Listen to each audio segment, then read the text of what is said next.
Assalamu alaikum dear students. Today I will solve the exercise 6.1 of question number 1, that is write each of the following word expressions into algebraic expressions. आप इसे copy पे ही solve करेंगे. मैं यहाँ solve कर रही हूँ. देखें x plus y. x centre में कौन सा साइन आएगा, अलजेब्रिक एक्सप्रेशन कौन सा होगा, plus y. a minus b, a minus b. m multiplied by n, m multiplied by n. इसे ऐसे भी लिख सकते हैं और m और n भी लिख सकते हैं. ठीक है, क्योंकि m और n के सेंटर में कोई साइन नहीं है. इट मीन्स ये दोनों वैल्यूज आपस में क्या हो रही हैं, मल्टीप्लाई हो रही हैं. p divided by q, p divided by q. Sum of 3x and 2y. Sum लेना है, सम का मतलब प्लस करना. 3x एंड 2y को क्या करना है, प्लस करना है. ठीक है. Difference of 5a and 4b. 5a और 4b का क्या करना है, डिफरेंस. डिफरेंस मीन्स माइनस करना है. तो 4b is less than 5a. इसका मतलब 5a बड़ा है, 4b 5a से छोटा है, कम है. तो 5a minus 4b. The product of x and y. Product का मतलब मल्टीप्लाई करना. x एंड y का क्या लेना है, प्रोडक्ट. प्रोडक्ट का मतलब क्या होता है, मल्टीप्लाई करना. Sum of p and q divided by r. पहले हम इनको देख लें, क्या लेना है, सम लेना है p और q का.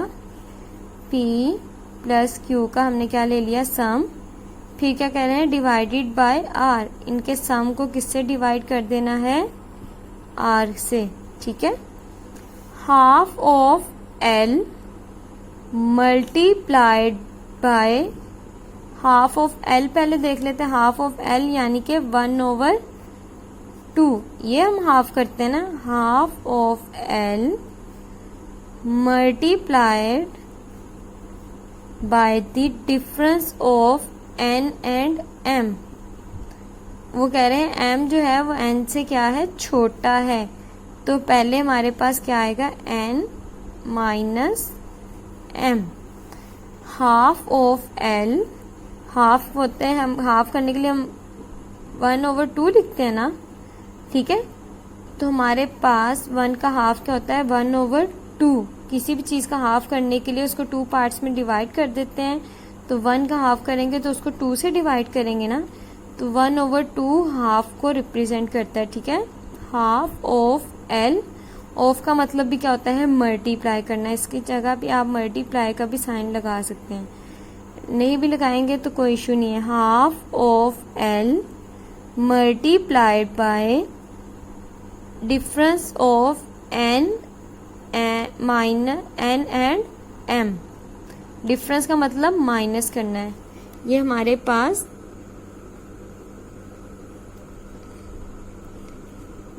कौन सा साइन है, मल्टीप्लाई का. ठीक है.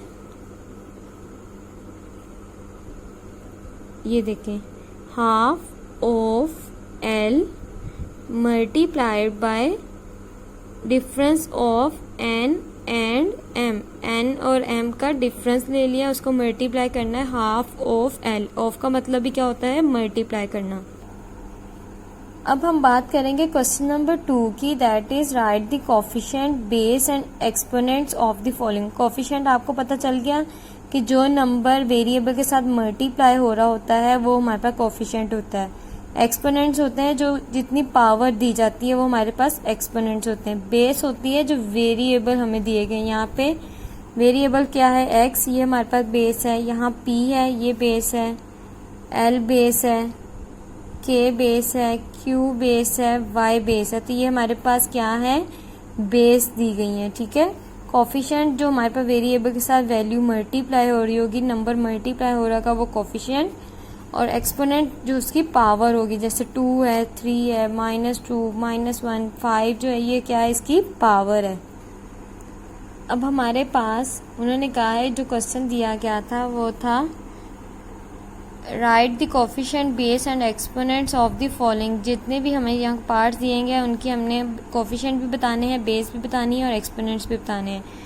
तो हमारे पास कोफिशिएंट क्या होता है, जो वेरिएबल के साथ नंबर मल्टीप्लाई हो रहा होता है। इन दोनों के सेंटर में कोई साइन नहीं है ना, इट मीन्स इनके सेंटर में कौन सा साइन है, मल्टीप्लाई का। 5x के साथ क्या हो रहा है, मल्टीप्लाई। तो वेरिएबल के साथ जो नंबर मल्टीप्लाई होता है वो क्या होता है, कोफिशिएंट।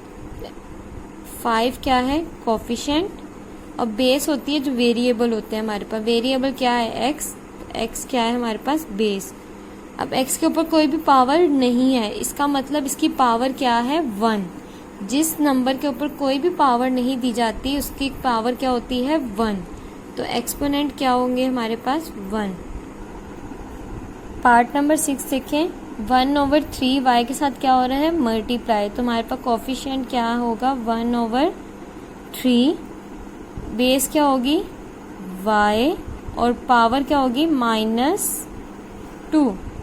इसी तरह बाकी के 4 पार्ट्स हैं, बेस, एक्सपोनेंट्स में base, variable mean exponent mean power, variable base होगी, और जो नंबर होगा उसके साथ जो मल्टीप्लाई हो रहा होगा वेरिएबल के साथ वो क्या होगा, कोफिशिएंट होगा। ठीक है। Question number 3 is right the following in the exponential form. Exponential means power form. अब आपने इसको किस फॉर्म में लिखना है, पावर फॉर्म में। a कितने टाइम दिया गया है, 3 टाइम, तो a की पावर क्या होगी, 3। x कितने टाइम है, 2 टाइम, तो x की पावर क्या होगी, 2। x y कितने टाइम दिए गए हैं, 2 टाइम, तो इसको हम x कितने टाइम है, 2 टाइम, और y कितने टाइम है, 2 टाइम। इसे हम x स्क्वेयर y स्क्वेयर भी लिख सकते हैं, या x y होल स्क्वेयर भी लिख सकते हैं। क्योंकि ये हमारे पास डिफरेंट वेरिएबल्स हैं ना, तो हम इसको इस फॉर्म में भी लिख सकते हैं, x स्क्वेयर y स्क्वेयर, या फिर x y whole square. Whole square का मतलब है कि वो x का स्क्वेयर भी है और y का भी स्क्वेयर है, उसे हम ब्रैकेट डाल के ब्रैकेट के बाहर राइट करते हैं। ठीक है। अब m है, m कितने टाइम्स दिया गया है, 4 टाइम, तो m की पावर 4 हम राइट करेंगे। अब p कितने टाइम्स दिया गया है, 3 टाइम, p की पावर 3, q की पावर 3। अब a b c, अब यहाँ पे भी हमें डिफरेंट वेरिएबल ही है ना, a b and c। a कितने टाइम आया है हमारे पास, 2 टाइम, b कितने टाइम आया है, 2 टाइम, c कितने टाइम आया है, 2 टाइम। ये डॉट का मतलब होता है मल्टीप्लाई करना। ये वेरिएबल्स आपस में क्या हो रहे हैं, मल्टीप्लाई हो रहे हैं, इसलिए हमने इसके सेंटर में कोई भी साइन राइट नहीं किया a b एंड c के दरमियान, क्योंकि ये आपस में क्या हो रहे हैं, मल्टीप्लाई हो रहे हैं। a और a को मल्टीप्लाई करें तो a की पावर क्या बनेगी, जैसे साइड को साइड के साथ मल्टीप्लाई करते थे फॉर्मूला में तो साइड स्क्वायर बन जाता था ना, सेंटीमीटर को सेंटीमीटर से मल्टीप्लाई करते थे तो सेंटीमीटर स्क्वायर बन जाता था। इसलिए यहाँ पे भी जब हम वेरिएबल को वेरिएबल के साथ मल्टीप्लाई कर रहे हैं तो कितने टाइम वो हमारे पास वेरिएबल मल्टीप्लाई हो रहा है, वेरिएबल आ रहा है 2 टाइम, तो हम लोग उसे लिखते हैं सिंगल टाइम है और उसकी जितनी पावर होती है हम उसकी उतनी पावर राइट कर देते हैं। अब इसके सेंटर में हमने कोई साइन राइट नहीं ना किया था, इसका मतलब ये आपस में मल्टीप्लाई ही हो रहे हैं। डॉट का मतलब भी मल्टीप्लाई होना है। ठीक है। आपने ये क्वेश्चंस कॉपी पे सॉल्व करने हैं। ठीक। अब उन्होंने कहा है separate the terms of the following algebraic expressions.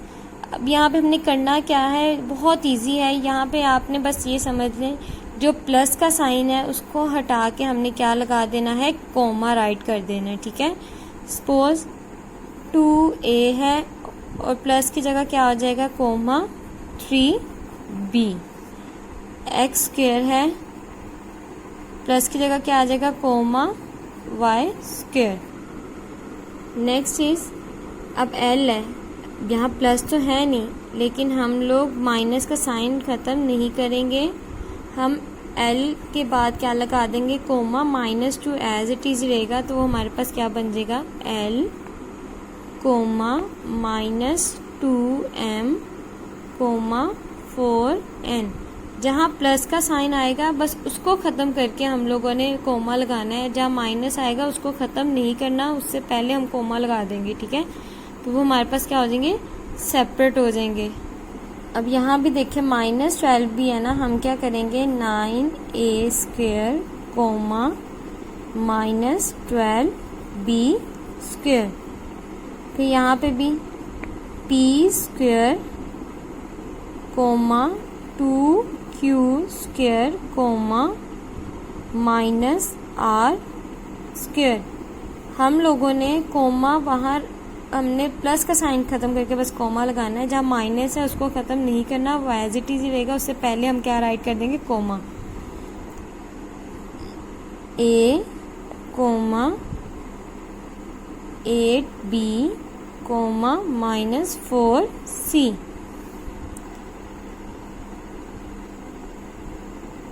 यहाँ पे भी अब यहाँ पे हम लोग क्या कर देंगे, कोमा राइट कर देंगे, क्योंकि ये हमारे पास दोनों ही माइनस के साइन थे। अब प्लस की जगह क्या राइट कर देंगे, कोमा। इधर भी प्लस का साइन था, क्या राइट करेंगे, कोमा।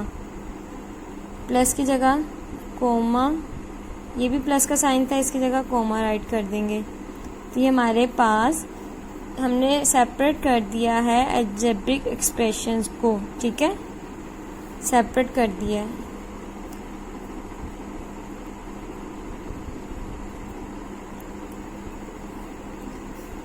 अब यहाँ पे हम लोगों ने अलजेब्रिक एक्सप्रेशंस को टर्म्स यूज़ करते हुए हमने इसको अलजेब्रिक एक्सप्रेशंस राइट करने हैं।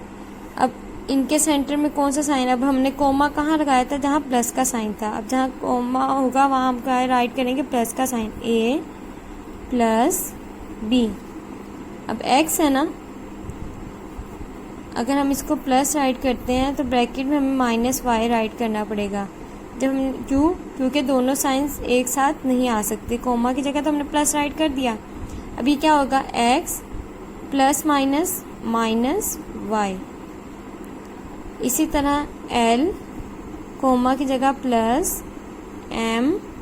अब माइनस है ना, यहाँ पे भी हमने जो काम किया था माइनस है वो एज इट इज़ आएगा, ठीक है, क्योंकि वो प्लस के साथ मल्टीप्लाई होकर माइनस में ही चेंज हो जाएगा, प्लस माइनस माइनस। तो यहाँ पे भी हम अगर प्लस लगाते हैं तो यह माइनस है, तो प्लस माइनस माइनस, तो n इसी तरह राइट कर देंगे। यहाँ पे p + pq + qr, कोमा की जगह हम लोग प्लस साइन राइट कर देंगे। यहाँ पे भी प्लस प्लस, इसी तरह यहाँ पे भी प्लस प्लस। अब यहाँ पे हमारे पास माइनस साइन आएगा, क्योंकि अगर हम प्लस का साइन लगाते हैं तो हमारे पास -8 भी ब्रैकेट में आएगा। जब हम ब्रैकेट ओपन करेंगे तो प्लस माइनस -8b²। ये हमारे पास l/m, फिर वही काम करेंगे -m/n ही आएगा। कोमा की जगह प्लस का साइन आना था तो प्लस माइनस माइनस हो जाना था। फिर यहाँ पे भी अगर प्लस लगाते तो प्लस माइनस -n/l। यहाँ पे हमारे पास क्या आएगा, 2ab + 4ac। यहाँ पर अगर प्लस लगाते तो प्लस माइनस -3bc।